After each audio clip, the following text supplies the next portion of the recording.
বন্ধুরা নমস্কার। বিষয় যে সুখে দুঃখের একেবারে অন্ত হয়ে যায়। বন্ধুরা, আমরা সমাজ সংসারে বাস করি, বিশেষ করে যারা গৃহী মানুষ, তাদের কাছে এক মহা সমস্যা। হয়তো একটা সুখ এলো মনে, ব্যাস কিছুকাল কাটতে না কাটতেই তা উধাও হয়ে গেল। আবার কোথা থেকে দুঃখ এসে গ্রাস করে ফেলল। কীরকম জানেন তো, ওই কচুরিপানা পূর্ণ পুকুরে স্নান করতে গিয়ে কচুরিপানা যেই মুহূর্তে সরিয়ে ডুব দেওয়া হলো, ডুব দিয়ে উঠেই দেখি আবার সেই কচুরিপানা ঘিরে ধরেছে। ঠিক সেরকম সুখ আর কিছুতেই স্থায়ী হতে চায় না। হয় বন্ধুরা, হয়। যারা সুখকে স্থায়ী করতে চান তারা পারেন। এই জগতে আমরা দু রকমের সুখের সন্ধান পাই। এক হলো বৈষয়িক সুখ, বিষয়ের সংযোগে যে সুখ উৎপন্ন হয় হঠাৎ করে। আর এক সুখ হলো যে হঠাৎ করে উৎপন্ন হয় না, তাকে অভ্যাসবশত আয়ত্ত করতে হয়। ত্যাগ, বৈরাগ্য এবং নিরাসক্তি ভাব নিয়ে। এমন সুখ প্রথম একেবারে বিষময় মনে হবে, বিষময়, কিন্তু পরে এটি অমৃতের ন্যায় তুল্য হয়। তার কারণ কি? সুখের আসল উদ্দেশ্য কি? শান্তি। এই সাত্ত্বিক সুখ মানুষকে পরম শান্তির খোঁজ দেয়। এই জন্য শ্রীমদ্ ভগবদ্ গীতা এরকম বলা হয়েছে, ইয়ৎ অগ্রে বিষম ইব পরিণামে অমৃতোপমম তৎসুখম সাত্ত্বিকম প্রক্তম আত্মবুদ্ধি প্রসাদয়ম। প্রথমে বিষময় মনে হবে এমন সুখ, সেই সুখটা কিভাবে অর্জন করতে হয়? আত্মবুদ্ধি, আত্মবুদ্ধির দ্বারা। আত্মবুদ্ধিটা কি? নির্মল এক শুদ্ধ ভাব,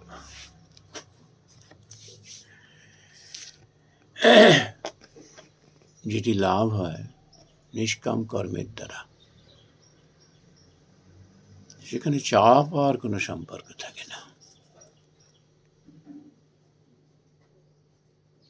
বৈরাগ্য এবং নিরাসক্তি,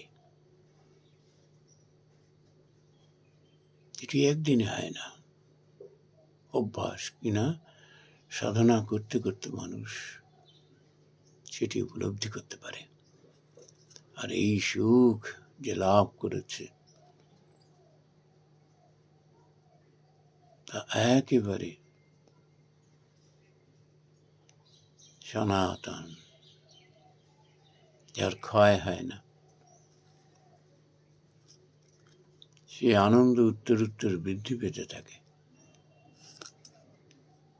সেই সুখ কখনো এমন সুখী মানুষটিকে, এমন সাত্ত্বিক মানুষটিকে কখনো ছেড়ে যায় না। আর যে সুখ বিষয়ের সংস্পর্শে, বিষয়কে যখন ইন্দ্রিয়গুলো রমণ করে, সেই সুখ, এগুলো হঠাৎ করে আসে। কোন একটা পদার্থের স্বাদ পেলেন, হঠাৎ করে এলো, লটারি বেঁধে গেল হঠাৎ করে। কোনো একটা বিষয়ে সম্মানের অধিকারী হয়ে গেলেন, একটা চাকরি পেয়ে গেলেন, হঠাৎ করে যে সুখ আসে এটিকে বলা হয় রাজসিক সুখ।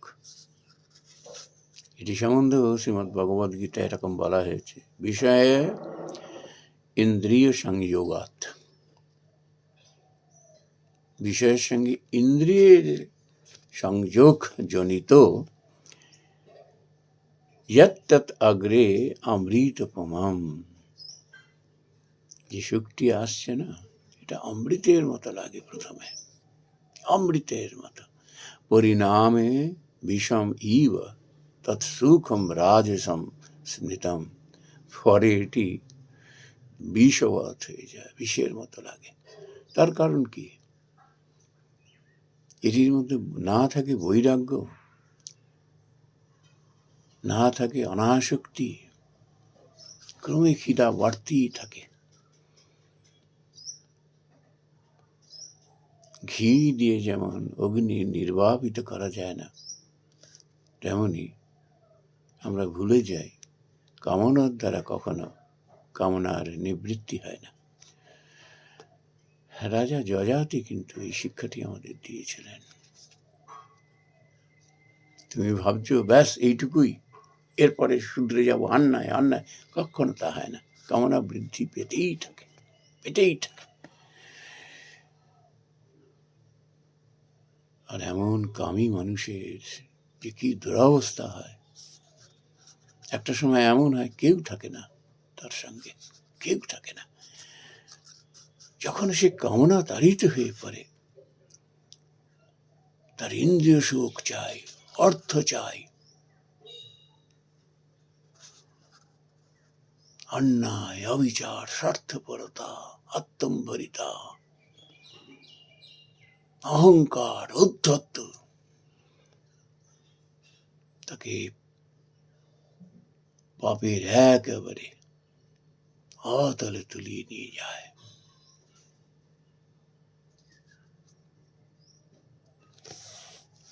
হঠাৎ করে। কারণ কি? এই সুখের মর্ম তারা বোঝে না। হঠাৎ করে একটা বড় পদ পেয়ে গেলাম, একটা ক্ষমতা পেয়ে গেলাম, হঠাৎ করে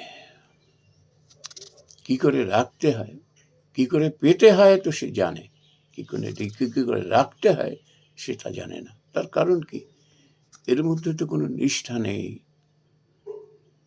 এর মধ্যে কোনো আত্মবুদ্ধি নেই, নিজেকে বিশ্লেষণ করে দেখে না, নিজের অকাতটাকে দেখে না।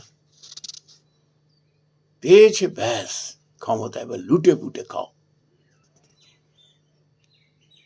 এদের মধ্যে না আছে বৈরাগ্য, না আছে নিরাসক্তি, এটা অনেক দূরের কথা।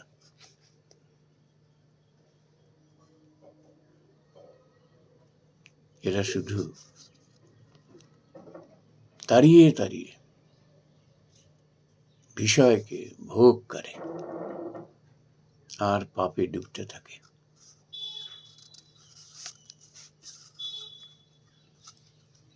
এদের এমনভাবে বুদ্ধি বিভ্রম হয়ে যায়, এরা ভাবে এটি বোধহয় এরকমই চলতে থাকবে। তারপর তারা বুঝতে পারে কালের যে কি নির্মম পরিহাস, বুঝতে পারে।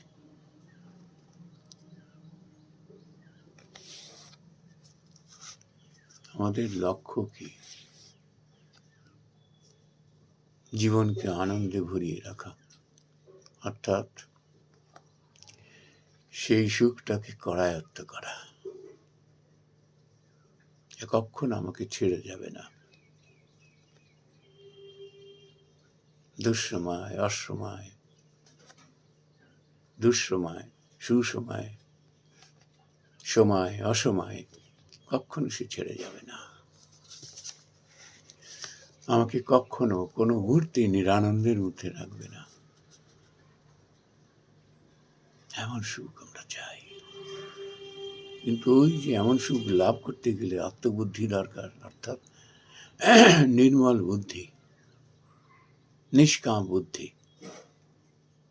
যার মধ্যে বৈরাগ্য এবং অনাসক্তি রয়েছে।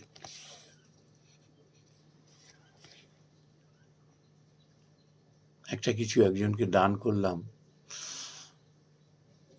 মনে করলাম যে এই দানটা আমার থেকে ওর বেশি প্রয়োজন, দিলাম, একটু কষ্ট হলো,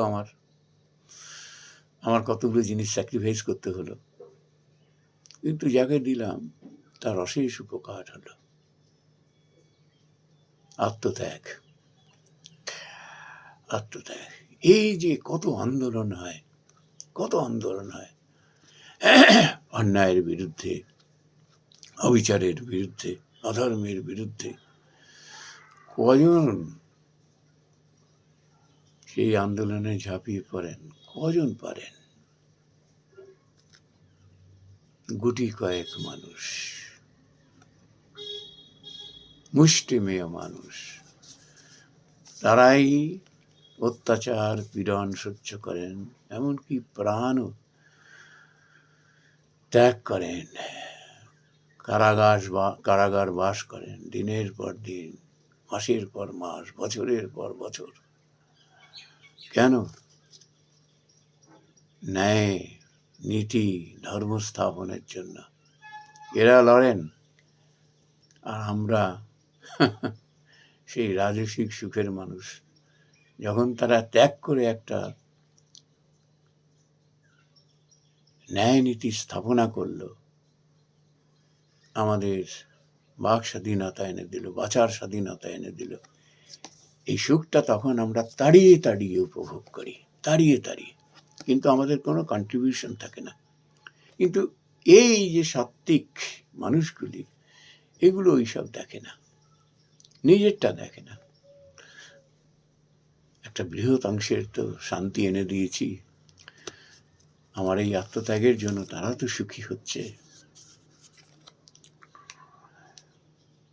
এই হলো বিশ্ববাদ প্রথম দিকে। তারপরে সেই মানুষের কি অনন্ত সুখ শান্তি মনে, সে যেটি এমন আত্মত্যাগ করতে পারেন তারাই অনুভব করেন। আমরা চিরসুখী হতে চাই না, আমরা অল্পে সুখী থাকতে চাই, সাময়িক সুখেই আমরা মজে আছি। যে অনন্ত সুখ, তার জন্য যে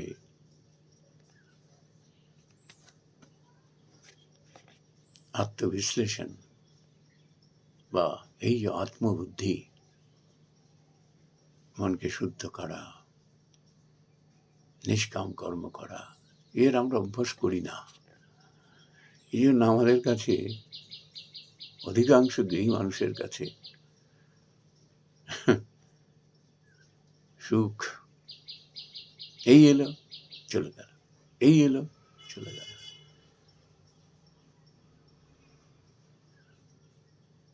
আমরা হাবিত্যেশ করতে থাকি নিজেদের দোষে, নিজেদেরই অক্ষমতার জন্য, বুদ্ধির দৈন্যতার জন্য। নমস্কার বন্ধুরা।